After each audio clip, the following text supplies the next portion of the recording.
どんな真実でも受け止めて向き合うって決めたから。こ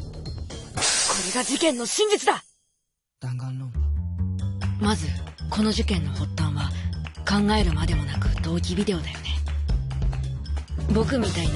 人に疎まれるような才能を持ってる人には大した動機にならないだろうけど、人に愛される魅力的な才能を持っている犯人は違った。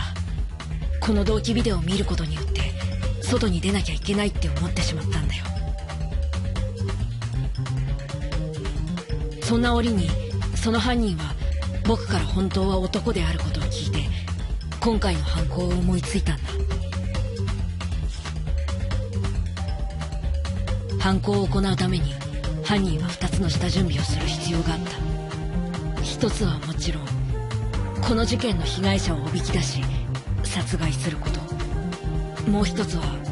男子にしか犯行ができないと思わせる状況を作り出すことだよ。その状況を作るために鮫島君を黒幕を語って呼び出したんだ。男子更衣室で、しかも男子の力でなければ開かないロッカーが開いていればまさか女子の犯行だとは誰も思わないだろうしね。思惑通り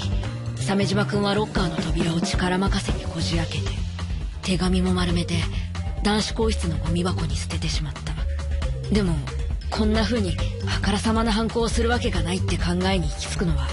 犯人も想定していた。本命のトリックはその先にあったんだ。鮫島君が犯人ではない可能性が出れば次はこの現場に入ることができる男子全員に疑いがかかる。そこで藤森歩が実は男子であるということを明かせばさらに強い疑いがかかる、そう考えたんだろうね。鮫島君がロッカーを開けているであろう時間帯に犯人は西寺君を自室に呼び出した。凶器セットに入っていたロープを使って首を絞めて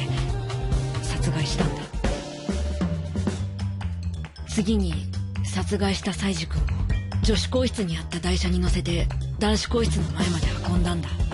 わざわざ台車を使ったのは万が一誰かに会った時に西寺君を担いでいたら対処ができないってことかな。その心配はキーウに終わって無事に男子更衣室まで西寺君を運んだんだろうけど、ここで犯人の一つ目の誤算が発生した。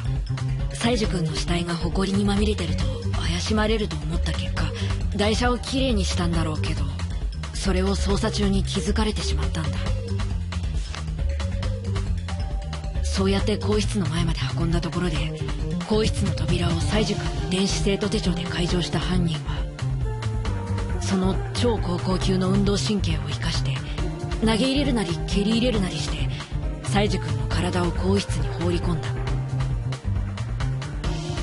その後台車は女子更衣室に戻して自室に戻ったところで犯人は2つ目の誤算に気づいた。比較的華奢といえど西寺君は殺される直前に抵抗を試みたんだろうね。犯人の体のあちこちに引っかき傷が残ってしまっていたんだ。それをごまかすために犯人は僕たちに転んでできた傷だと思わせようとしたんだ。ただ夜時間に保健室は空いていなかった。だから翌朝処置をすることにしたんだ。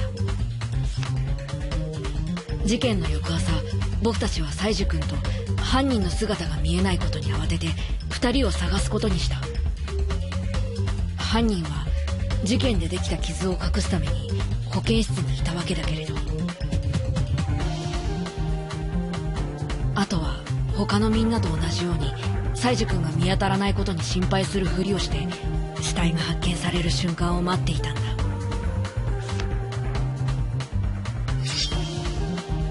荒唐無稽な話かもしれない。僕のように隠し事をしている人がいるのかもしれない。でもこの犯行を思いつき行動できる人間は今の僕には一人しか思い浮かばないんだ。超高校級のダンサー神楽舞子ちゃん。僕はあんなに優しかった君が人を殺すなんて思えない。違うなら違うって